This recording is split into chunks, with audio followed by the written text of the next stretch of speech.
Le dernier acte de la Ligue des Maestros, compétition dérivée de N'oubliez pas les paroles, était diffusé ce samedi 7 janvier en prime sur France 2. Kevin, candidat emblématique, finit deuxième et revient sur son expérience marquée par un gros rebondissement. N'oubliez pas les paroles se renouvelle cette année encore avec la Ligue des Maestros. Ce vendredi 6 et samedi 7 janvier, en prime time, pour cette dernière date, plusieurs candidats emblématiques du programme présenté par Nagui vont s'affronter, dans des conditions un peu spéciales. En effet, pour la première fois les 10 maestros au top du classement officiel de l'émission joueront en duo. Kevin, N-3, et Jérémy, N-8, s'épauleront le temps d'un match à but lucratif. En lice pour le binôme gagnant, jusque 100 000 €. Tout plein de ressorts inédits abordés par l'ex numéro 1 du jeu musical, finissant deuxième de cette édition spéciale.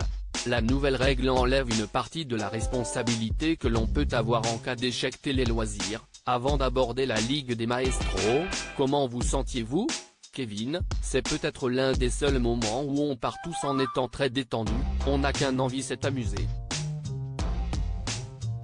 Personnellement, j'avais vraiment lâché les révisions, là j'avais juste envie de m'amuser. Pendant les masters, il y a toujours cette pression, personne n'arrive à prendre de plaisir, alors que là pour le coup c'était le contraire. Comment avez-vous accueilli la nouvelle règle de la Ligue des Maestros? Quand j'ai appris qu'on allait être en équipe, j'étais content. D'autant plus d'être avec Jérémy, qui est un ami. C'était le seul gros changement, par rapport à l'année dernière. Finalement, ça enlève une partie de la responsabilité que l'on peut avoir en cas d'échec. On ne prend pas tout le poids de la culpabilité sur nous, rire. Avez-vous eu la possibilité de choisir votre binôme? Non, la répartition est faite par ordre dans le classement.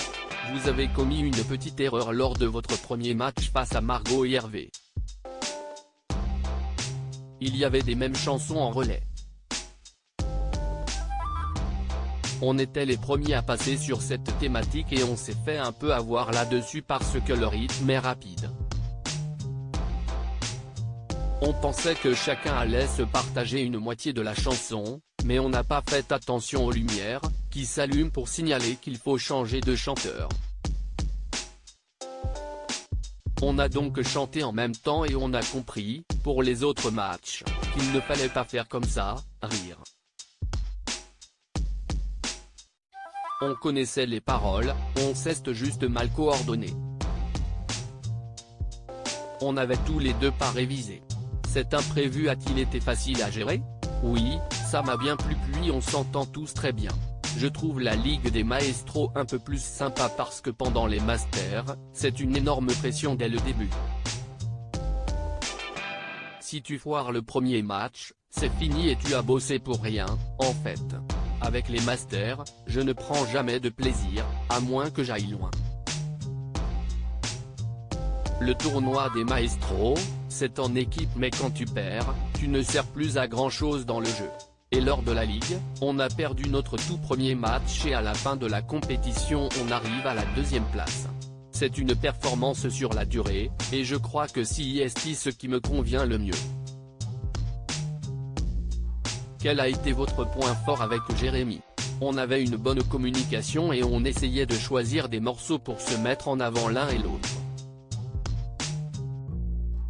Même si parfois je n'étais pas très à l'aise avec un titre, je le prenais parce que je savais qu'il ne serait pas plus à son avantage que moi. Et je pense qu'il se disait la même chose. Globalement on avait une stratégie qui fonctionnait bien et il y a toujours un peu de hasard aussi, rire. Puis surtout comme on se connaît bien, si jamais il y en avait un qui se plantait, il n'y avait pas cette pression de l'autre qui le fait culpabiliser indirectement. On n'avait tous les deux pas révisé. À lire aussi c'était un peu frustrant. Kevin, n'oubliez pas les paroles, réagit à son élimination des Masters 2022.